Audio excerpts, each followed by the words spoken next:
Hello, ladies and gentlemen, and welcome to the REC podcast, brought to you by REC Comics and Collectibles. I'm your host, Roman Chavez, with me as always, Erik Icarus. Erik! What's going on? You can find us on the gram at REC Comics for REC Comics and Collectibles. Check us out at the REC Podcast as well. You can follow myself at Roman REC Podcast. And we have an announcement. We have an opening date, an opening weekend for REC Comics and Collectibles.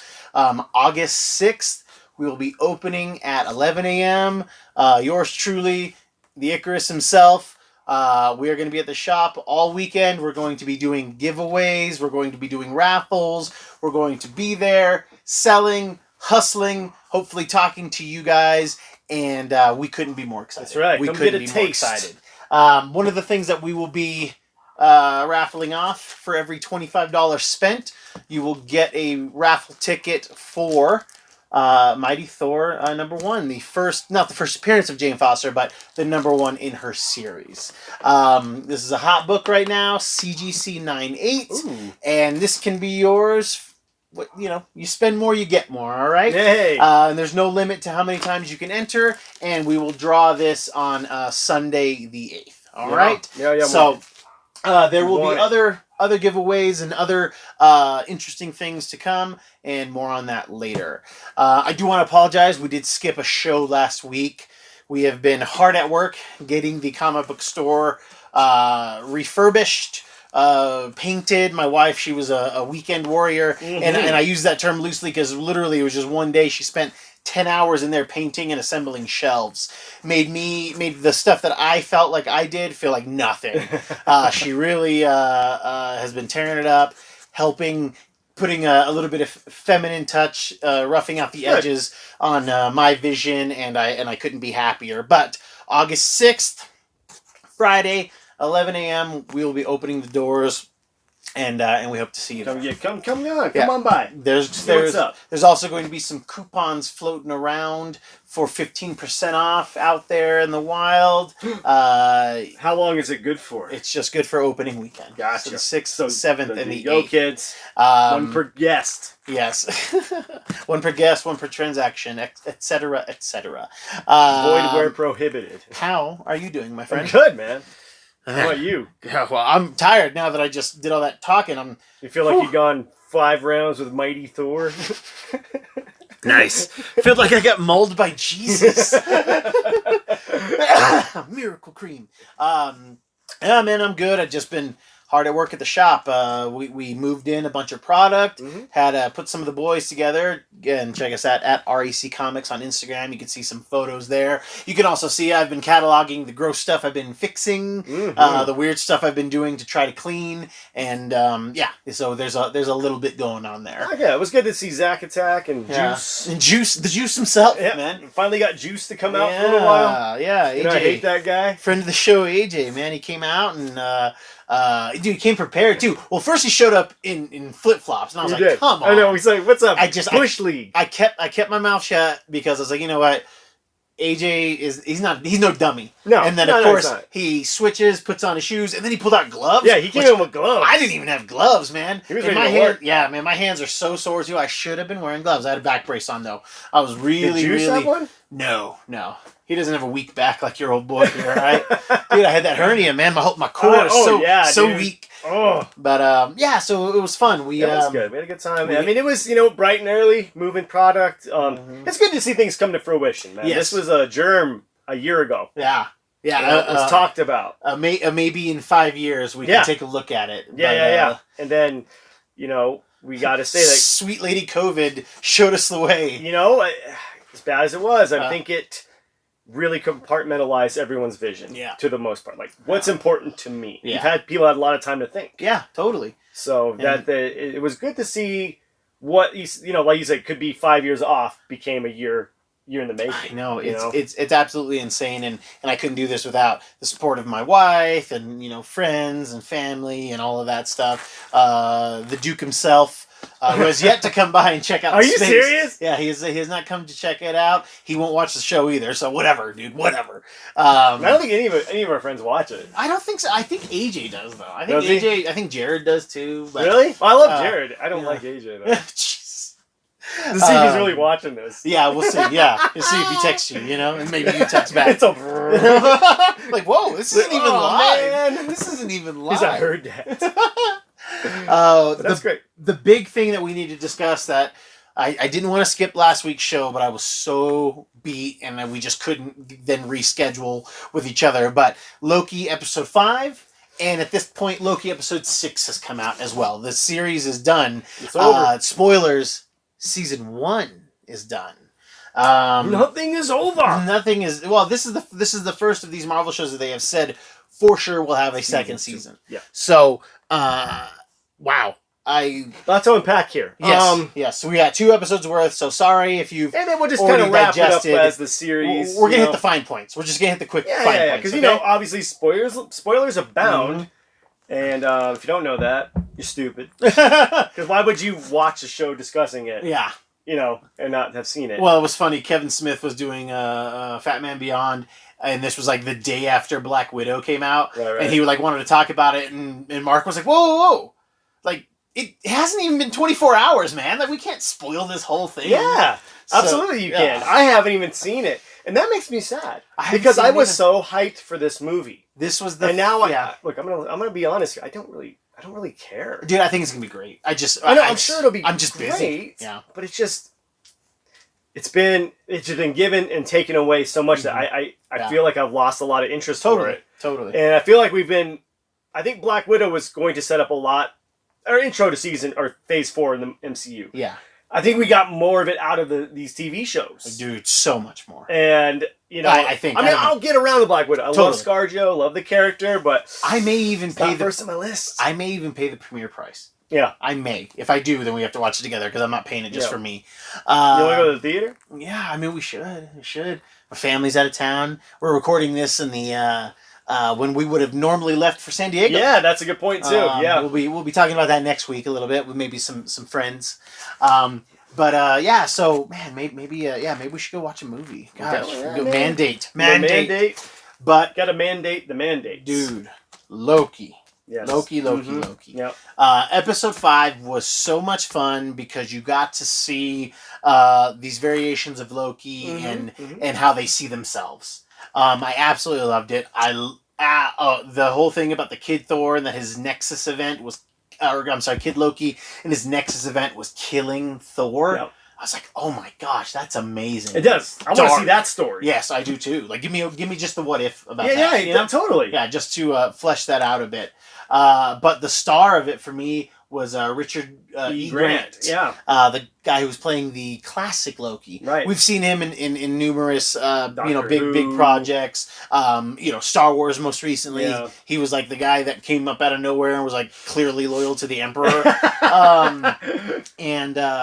But his classic Loki, dude, good. Oh my god, so good. And I like how they all have different powers. Oh yeah. And, in different, but when he like does the illusion of Asgard. Yes. And it was just like so BA. That's the Loki I know. Oh my gosh. It was so like, and you just saw, I loved his kind of origin where he was like, I tricked Thanos. Mm-hmm. I was so good at illusions. Yeah. And so it kind of leaves it open for our Loki to also be around. Right. But yeah, the idea that he I took myself off the board and the timekeepers left me be. Yeah. But I miss my brother. Mm-hmm. So he tries to leave the planet, and then that's when he gets taken. And it's so bananas. It's so bizarre, and I was so blown away by Richard E. Grant's portrayal of this character. Didn't know that I needed it. Didn't know. I'm like, the show could have been, if that character was in Falcon Winter Soldier, it would have been way better. You know what I mean? Like it would have saved the entirety of the show for me. Because again, the last 3 episodes, meh. Very janky. Meh. I like the first few a lot. Mm-hmm. But yeah, I don't know. What did you think? Did you like seeing the Vote Loki, other versions? I love all the little Easter eggs and nods to the comic books, the source material. We saw Throg. Yes. Yep. Cool. I was dying when I saw that. Throg, is the Frog Thor for those don't know. Which I don't get that. I never understood that. My dad has a bust of that. Yeah, it's rare too. It's a rare bust. I think 350, maybe 450 pieces.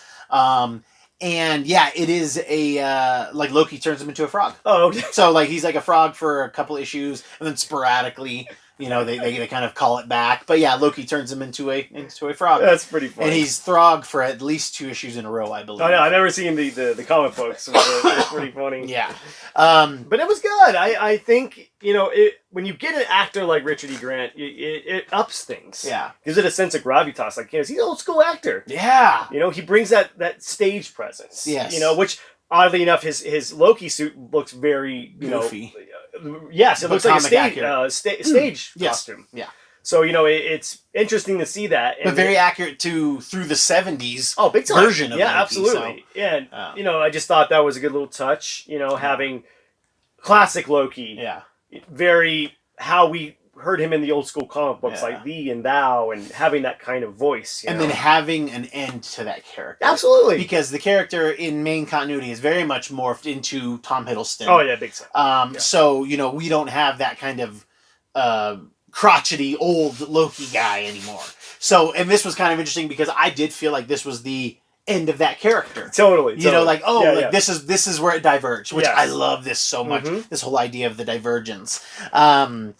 And these Nexus events and whatnot. Mm-hmm. Out of the blue, this kind of purple cloud monster, which we've always talked about. If your villain's a cloud, it's not good. But Kevin Feige and his team, they figured it out. They made a cloud cool. They did. They made a cloud monster cool in the MCU. And then they also allude to it being the Void. They keep referring to it as the Void. The creature, it's a creature that basically eats matter. Yep. And they call it Eliath, but they keep also saying the Void. And the Void lay it on him. Is a very interesting character that started out as a hoax. It was it was like this idea that Wizard Magazine had come up with, that it was like, this lost superhero that Stan and Jack made. And they actually just got some I can't remember who the classic artist was, but it was like maybe it was a Buscema or somebody to draw like Jack Kirby, and they drew this story about a character who takes a secret formula, gives him the power of 1,000,000 exploding suns, and then you find out, and then they just kind of leave the character alone. It gets revealed that it is this hoax, and the character is named the Sentry. And the Sentry's villain is a character that we call the Void. Yeah. And as we kind of unfold this character later and later, we find out that they are one and the same. That because the Sentry exists, also the Void exists. It's they are yin and yang. So however much good the Sentry does, Bob does, or Bill, Bob. It is Bob. Mm-hmm. And the Sentry, who is also him, then tries to do as much evil. Right. But we see the Sentry through time, and I'm sorry, not the Sentry. We see the Void through time as a purple cloud. It's almost implied that it's God's wrath. It's so convoluted, this character. But it is. But we do see it as this in the comics. We have seen it as this purple cloud lightning thing, which is what Eliath looked like. I'm not familiar with the name Eliath in comic. Doesn't mean that it doesn't exist, sure. But I'm not familiar with it. But and then they kind of said, this thing is alive, and we get more of Sylvie doing really interesting stuff. Where I didn't even think about this when you find out that not only when you prune a time or a person and then the timeline, it's not that it kills it just puts it in this other dimension where Eliath devours the matter. It's like the Langoliers. Yeah, it is like the Langoliers. Oh my god. And so that Eliath is basically the garbage disposal of these splintered universes, more or less. And oh my god, it is the Langoliers. Yeah, I didn't. Wow. Yeah. It kind of cheapens it a little bit. Sorry but the fact that it's the Void though is still it makes it cool. Because like you said, it brings in maybe the thought of Sentry coming in. Yes. Which done right can be cool. Yeah. I thought in the comic books it was hit and miss for me. Yeah. Very hit and miss for me. But Feige, you can do it. Dude, I trust this guy. He made a cloud monster interesting. Our lovely Sylvie, I thought they did that really cool where she finds out that she can enchant this cloud, and they're like, okay, it's a guard dog, and maybe what's behind this guard dog is the man behind the curtain, the wizard. Mm-hmm, mm-hmm. Was there anything that stuck out to you besides classic Loki in episode 5 that you remember? Not in particular. How about you? Just those things. Yeah, just those things. I just thought it was a good episode. Yeah, it was probably my favorite one of the season. It was my favorite one of the season. It was best acted, best story, contained story. Yeah. Because you get a lot of information in it. Yes. So, but yeah, A+ for that one. Yeah. The Miss Minutes character I think is so funny, and it's Tara Strong, which I can't believe I wasn't paying attention to, who has voiced Harley amongst other super DC superhero girls characters, My Little Pony characters, all of those. She's a fantastic voice actress, but she is the voice of Miss Minutes, and I love how there was a moment where I was like, oh, is Miss Minutes the man behind the curtain? I would have been okay with it. Yeah, but Miss Minutes is in cahoots with this man behind the curtain. Ooh, who is it? We go into episode 6 because they get through this void, and which I just love that they do it, and it's very much as I kind of take it like the Nexus of Time. It's this destroyed castle. It's very Doctor Strangey, psychedelic in some. It was almost like psychedelic. He-Man, like Castle Grayskull on mushrooms, basically. Yes. Yeah. And so we get into this place, and we're seeing these kind of statues. They all kind of look similar, if not exactly the same. And Miss Minutes shows up, and I was like, "Hey, you guys have done well." And this is where I was like, "Oh my God, Miss Minutes is the big bad." And then she's like, "I speak for he who remains." Yep. And he would like to make you a deal. Offers to put Sylvie and Loki back in timelines that they can exist and live their lives together, blah, blah, blah. And the whole time I'm like, man, you just get, I'm talking to my wife, he's giving way too much. This is way too much. This is clearly this character, the He Who Remains, feels threatened, and, this is what's happening. Totally. So we get, they're just kind of no, we're here to kill this guy, whatever. And he shows up. And I think some people dislike this, but it always gets me off guard. Okay. And we get this kind of quirky guy in purple and green, Mephisto! Yeah! And it is a version of Kang the Conqueror. I would say a variant, maybe? A variant? Yeah, well, definitely a variant. He even cops to it. Spoilers. We find out, which I thought was brilliant, because he kind of, again, he doesn't call himself Kang. Nope. He calls himself Pimp Kang. Pimp Daddy Kang. And I love it. My God. Yeah, why isn't he Big Daddy Kang? Oh my God. Somebody meme that. Somebody quick. do it, kids. Do it. But he tells us about this multiversal war, which I love. Yeah. Where basically he himself is a variant, and basically there's all of the variants of him are all very smart, and they're the ones who discover the multiverse. Right. And they start kind of palling around and doing stuff and blah, blah, blah. But then they all kind of quest for power. He even says, he's like, I've been known as a ruler and a conqueror, Which, nice little nod. Yeah, without just blatantly saying it. And turns out that there was a war between all of these, I don't even know I don't think he actually called himself anything, but just the variants of him. And he's the last one.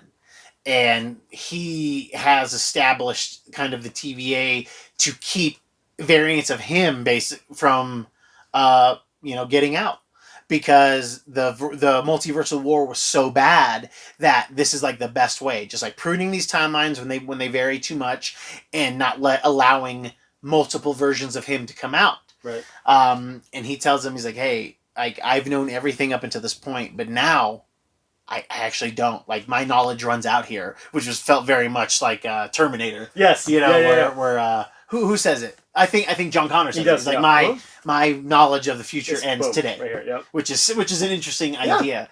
And he says you guys can. He makes them another offer and says you guys can stay and run stuff. I'll go away. Yeah. Or you guys can kill me, let the TVA fall apart. Or you can take what's in this box. Yeah. And door number 3. And Sylvie's like, yo, I've dreamt about killing you my entire life. This is what I'm here to do. This is what I'm about, Kang. And he's like, look, if you do that, he's like, and that means then the TVA will cease to work, and we'll start seeing the multiverse again. He's like, and the multiversal war will happen again, and then another one like me will win and start the TVA. He's like, look, he's like, if you guys let me pull myself out of the game, you guys like still decide. You guys can figure out what's best for everyone. But if you kill me, the multiversal war will happen, and then a lot of bloodshed. One of us will come to this conclusion, and it'll just happen again. Yeah. And Loki says, hey, like, I want to, like, we need to kind of do this. And Sylvie's like, I want to kill him. Like, it's just, like I said, it's what I'm about. And so she ditches Loki and then kills Kang. And it was really cool because he didn't see it coming, for one. And then when he says, see you soon, and you're just like, what the heck? It was... I didn't see it happening like that. I didn't see it happening like that either. I knew she was going to kill him. It just set itself up for that. But I thought it'd be a little more. I didn't know what to expect. It wasn't that though. No. I kind of got the Garden of Eden illusions with him eating the apple. Mm-hmm. He was like the snake tempting Adam and Eve. Which is awesome. It's a good little nod. But that's symbology. Yeah, symbology. I'm an expert in nemiology. Yeah, nemiology. But as much as like I thought I wasn't going to like this, it wrapped up very well. Because we didn't even get to the big ending. Yeah, I loved it because we start to see that Gar, or what would you call her? She's like a hunter. Yeah. She's trying to tell the other ones, hey, we're all variants. Right. The TVA is BS. Yeah. Blah, blah, blah. We see Owen Wilson's Mobius, confront Judge Renslayer. Wow, I can't believe I pulled the name out. Judge Renslayer. And she's like, hey, I think the TVA needs to exist, but I want to know who I'm working for. Right. So she leaves to go find answers. After Kang gets killed, the timelines are now starting to diverge, and basically Loki and Sylvie create the multiverse. Yeah. Which there's still like some weird like gray area because it implies that like there is a multiverse, but everything has to happen the exact same way. Right.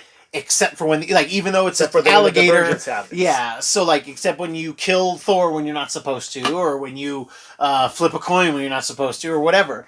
So I don't know. I don't really get that part of it, and it makes me think that what the Eternals are talking about, they're not talking about Thanos, where they're like, oh, until we have remained silent until now.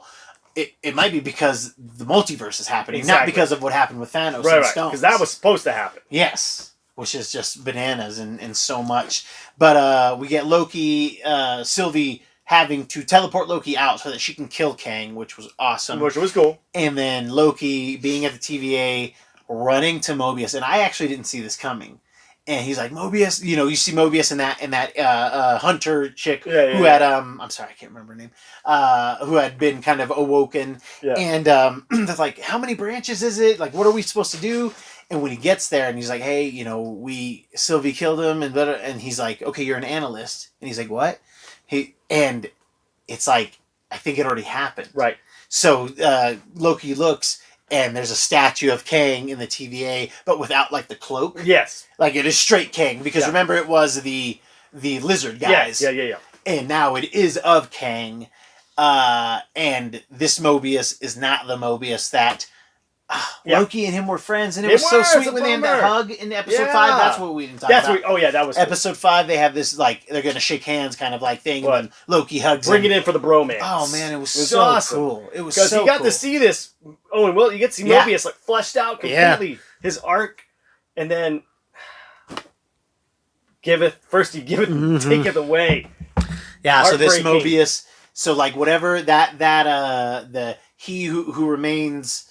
Whatever he was saying, this prime Kang has arisen now, and before it was the timekeepers, and it was like this ambiguous thing where there was no man behind the curtain. It was these three guys, but now we actually have somebody, claiming it and it being one of these variants. So I didn't realize I was not expecting all of the Disney Plus shows to set up the next stage of films. Oh yeah, I thought that there would be some remember this guy, right? Because again, we haven't seen Black Widow yet, but I can't imagine we don't get the Countess, whatever. What's her face from Seinfeld? Yeah, Julia Louis. Yeah. I can't imagine Elaine. Elaine. I can't imagine we don't get her in Black Widow. Oh, it seems right. She's gonna be in there. It seems right for that.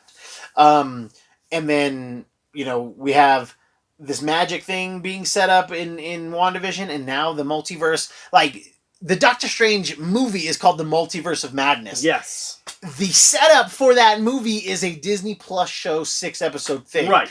Doctor Strange is not going to know how to handle this. No. Because as far as I'm concerned, multi-dimensional stuff is not magic. That should not be his realm. No. He should not have to deal with that. But heavy lies the crown. Have to. Yeah. When you're the Sorcerer Supreme, I guess you gotta deal with it. It's weird. It is a weird crossover. I don't understand why they're trying to anchor Doctor Strange in the multiverse stuff. Well, I mean, yeah, he's got the reality stone. I mean, he's part of it. He does. He is he had the time stone. The time stone, but he does do illusions and maybe can see through things and notice things are changing. I got to keep this together. I wonder if the astral plane connects all of them. Right. So I wonder if we were to go into the astral plane, we could see Doctor Strange. There you go. From his universe. Sure. Maybe the astral plane. Oh, okay. Maybe the astral plane is neutral. Right. All beings that go to the astral plane go to the same astral plane. Right. It's the one thing that is. Yeah. It's a thread. Yeah. Interesting. Yeah. Okay. Yeah. Okay. You got me. So you led me there. You led this horse to water, and I did drink. I think it's just real quick. I just gotta say that the ending of Loki did remind me of Tim Burton's Planet of the Apes. Yeah. When Mark Wahlberg shows up and sees Ape Lincoln. Yeah, it's kind of like that. Where he's like, "What?" But it wasn't as dumb. It wasn't as dumb, and I think that was a trope before Tim Burton, but Tim Burton made it dumb. Yeah, that's what I'm saying. Yeah, it was really stupid. And I mean, we know that it was because remember, it was in Chasing Dogma. Oh my God! It was a Chasing Dogma. So, yeah, interesting. Did you remember Tim Burton's attorney's name? Bumble Ward. I'll say that again. Tim Burton's publicist, I think. That's what it was. Is named Bumble Ward. An Evening with Kevin Smith, kids. Check it out. If you've not seen it and you're kind of an indie fan, check it out. It is really funny. Kevin Smith today is not this Kevin Smith anymore. After the once the time variant, his is a variant. Kevin Smith. It is a time variant. Holy, oh my God! You blew me away there. What do you think, man? Because we were told that Kang was going to be the bad guy in Quantumania. Right. I mean, still, obviously, could be in there. Sure. I was not expecting them to straight up introduce... No, I wasn't either. I was expecting to get, the illusion of him, someone talking about him. Yes, yeah. Setting him up. The statue, but right. not I would have been actually okay with that. Or just maybe, the faceplate he normally wears. Maybe, they go back in time and they find it, in a pictograph or something like that. Ooh, who's this? Yeah.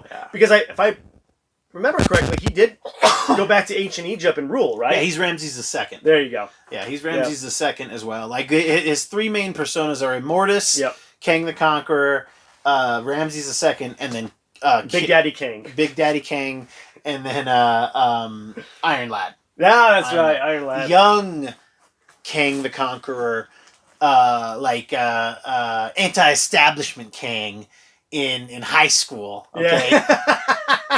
Spoilers for Young Avengers fans, which, I mean, now that we have Kang, this is going to be the last piece. Yes. Well, we have Kate Bishop. But she's on the way. She's on the way. We know she's on the way. So the last Yeah. piece in this puzzle is a young version of Kang who adapts future tech, goes back in time, forms the Young Avengers because he's like, yo, we got to stop me as an adult.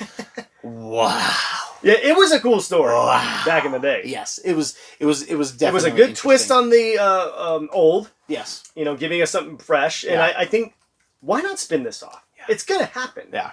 You know, I think I would say these Disney Plus shows, they gave us more questions than answers. Oh yeah, but it's opening up so many cool. But like, I'm not upset about it. No, I'm not either. Yeah. Because they gave me questions that I didn't these weren't the questions that I had going into the show. No. They did answer some of those, and then they gave me cool things to stew on. Right. Yeah, I think they wrapped up some old stuff. Yeah. And then they're looking forward, you know. Of all the shows, this is the one I wanted a second season of, which we're getting. Yes, that was kind of good with WandaVision being its own thing. It was so unique and beautiful. Yeah, it doesn't need another season. Yeah. It really does. As good as it is, it doesn't need another season. Yeah, if we're gonna get a Wanda show where she's like learning more about magic, I'm cool with that. Yeah, but just give them her own movie. Yeah, and then I'm good without Winter Soldier Falcon. I think that there's a lot. I'm bumming about it, man. I think that there's a lot more to show there, but maybe they work better in a film. Maybe they do, because they don't need to chew up so much scenery. Exactly. You know, like Loki or Tom Hiddleston is so charismatic and interesting. I don't know. And you know, Sebastian Stan is a handsome guy. Anthony Mackie it's hard because he just seems like the really cool best friend. Yes, yeah. He just seems like the cool best friend. Like, even though he's supposed to be Cap, I'm still like, oh, I'm glad him and Bucky are friends. Yeah. You know, like, I don't know. It's weird. They're just not leading men, but they're also like they're not supporting either. Yeah, they're in that weird in between spot. I think the best thing about Falcon Winter Soldier is we got John Walker, aka U.S. Agent. Yeah. I do think we'll be getting a Thunderbolts. Yeah, I mean, John Walker is going to be a part of it. Yeah, we're going to get a version of the Black Widow as a part of it. Yeah, Yelena's got to be like Black Widow. The film has got to be setting up also for Yelena, right, to kind of take over the mantle. Yeah, and I mean, if we don't get a Dark Avengers, aka Thunderbolts, I mean, that is what the Suicide Squad was trying to be. Yeah, as far as I'm concerned. But I do want Thunderbolts, and then I want Dark Avengers. Like, I don't want to skip it. I don't want to skip. I don't want to skip one to get the other. Yeah. But it's going to be tough. But I just trust Kevin Feige. He just knows what he's doing. You know, and it's like I said, man. I think DC, they could have beat Marvel to the punch with the multi-dimensional. Yeah. Just didn't execute it. Yeah. Or didn't have the balls to do it. Well, they just touched on it. They just did it lame and recklessly, like just threw it kind of in there in the show. Yeah, into the CW shows that had been falling off in popularity, and they didn't. Well, but then we get that weird thing in Batman v Superman where Flash shows up. Yeah, it's like that could have been something cool. Yeah, but it was executed really stupid. Yeah. You know what I mean? And again, I mean DC in another timeline. Yeah. You could be going neck and neck with MCU. Yeah. Is our Kevin Feige the prime Kevin Feige? Is he who remains? Yeah. He's like, look, oh man, that's exactly what happened. Like the pre-2008 MCU, right. Like all of those different things, like that's all like mini Feiges trying to create their own Marvel universes, and then our Feige kills them. Kills Avi Arad. Yeah, Avi Arad. And he's he who remains of the Feiges. Yeah. I do not like how this kind of won't allow us to do the Council of Reeds. Because they kind of did it, right? I was getting ready to say, we already got the Council of Reeds. I know, this is kind of the Council of Reeds, which we've talked about on the show before, but this thing where all these Reed Richards, very much like this Kang storyline, they figure out interdimensional travel. Wow, it's a lot like it. It's pretty much the But they like kind of rule as like a governing body. Right. And the first thing they do when they go to a new dimension is they lobotomize or kill Victor Von Doom. It's so funny. It's so funny. In the comics, is Kang more of a threat than Doom? Yes, but or do they go toe to toe a lot? Kang is theoretically like more powerful, but does he know not to mess with Doom? Like, the thing about him is that since he has to stick to certain things, he can't abuse the timeline. He can't exploit it completely. Right. He still has rules he has to stick to. So sometimes going against somebody like Doom, again, might create another. Yeah, it might create something that's not supposed to be there. So he's not actively trying to start stuff with whereas Doom, like Doom, might lure him out to do that, So because there are timekeepers and they're not associated, they actually, hunt King the Conqueror. Oh, okay. So if he's doing too much, they're gonna find him. So it is I'm excited that they did this timekeeper storyline. Yeah. And kind of it almost like Loki took a back seat to this. I kind of forgetting this was a Loki show. It turned into something else, and it turned into something that I was not expecting. I wasn't either, but I'm glad I got. Just like WandaVision, I feel like no one was expecting that. No, and we got something. I mean, it did move characters forward, but it was more about. I think that was more of a character-driven show instead of story. Yeah. Loki definitely both. You get best of both worlds. You get the character, and it's pushing the universe forward. And we don't know what's happening with Sylvie. She's obviously not trapped in the Citadel at the end of time. Right. Which is a great thing to say. It just sounds awesome. The Citadel at the end of time. So, we have this character who's going to pop around, who was wonderful. I did not learn her name. I apologize. It feels weird that I know Richard Grant's name feels very, very patriarchy, and I apologize, ladies. It's just, but they were so good. Everybody in there was just great. So good. Judge Renslayer, Judge Reinhold, the Honorable Judge Reinhold. Man, yeah, I was. The end result of them setting, because again, we have the Thunderbolts being set up, we have Magic being set up, and we have the multiverse being set up. Yeah, this is MCU is going where I didn't think it was going to go. Yeah, even this 11 years in, they're still blowing our minds. Like, it's funny because just like my wife still blows my mind to this day. Look at that. I think it's crazy how the MCU is going to tackle the multiverse and the ocean. It's going to be, they're giving us so much to chew on here, man. It's going to be, what a time to be alive. What's in Atlantis? What are we going to have there? What's the next artifact? Yeah. What's the next weapon? What's the next MacGuffin? Yes, I can't wait. I can't either. It's going to be great. Yeah, it's good times. It's good times. Marvel is back. It did feel like we were being a little bit attacked by Marvel, but these kind of 2 back-to-back 6-episode things they had to put them out because I think we were talking about this one time. Like, things are getting backed up. Yes, they need to start. They're like, we need to start putting stuff out. Logjam. Yeah, because I think we're still going to get Hawkeye by the end of this year, and What If. Which that was all I'm looking forward to. Man. I just wish the animation was better. I know it's cool looking, but it still seems a little lifeless. Right. I wish they kind of just would go off some of the old comic books. I know. Or maybe they just get a different artist per episode. Yeah. Like, that would have been cool, just having like different studios. Yeah. Yeah, man. Loki, probably neck and neck with WandaVision for me. Pretty close. Right there. WandaVision made me cry, so this did not. So the edge goes to WandaVision for me. Yeah. Because Falcon Winter Soldier, I cried because it was not as good as I was hoping. It could have been great, but still, it was great. All the actors were great. All the acting was good about it. It's just in comparison to the other two. Yeah, it's just hard, man. It's the compliment sandwich. Yeah, there you go. Well, kids, that's our show. I want to apologize again for skipping and not really talking about it. I'm one track minded. I'm on the shop, but we're gonna be spoilers. I got track marks. Oh gosh, we're going to be shooting at the shop. Say goodbye. So this might be the last one in the old studio. We're gonna be recording from REC Comics and Collectibles. Yes. So say goodbye to the bunker. Say goodbye. REC bunker. RAP. If you like what we're doing, please hit that subscribe button. Tell your friends. Let them know. We are going to be opening our store in Colorado Springs, 7679 North Union Boulevard, 80920. Man, that's my address. Oh, well, I've got some bad news for you. But yes, please come check us out. Again, we're opening August 6th. Eric, do you have any final thoughts for us? I actually kind of do, man. All right. What do you think of this for a movie? It's talking about Kangs, right? Uh-huh. You know where this is going. I don't know. The Kangs of comedy? Oh, man, you should have let me set it up first. I was going to say, we get these 4 variants who are really into comedy.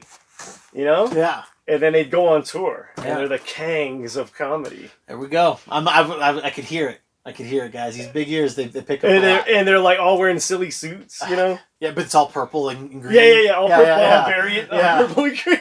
It's just like Steve Harvey, Kang, Bernie Mac Kang, Cedric Kang, and DL. Yeah.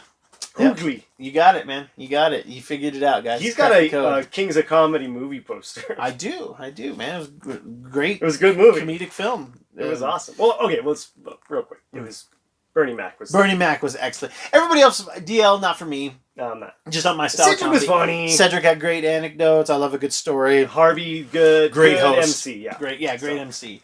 For the Kangs. For the Kangs, guys. Thank you guys so much for watching. Thank you for listening. I have been your host, Roman Chavez. I am Variant Eric Icarus. Ooh, is this the one who's nice to people? No, he's dead. Oh my God! I killed him. All right, kids. We will catch you on the next podcast.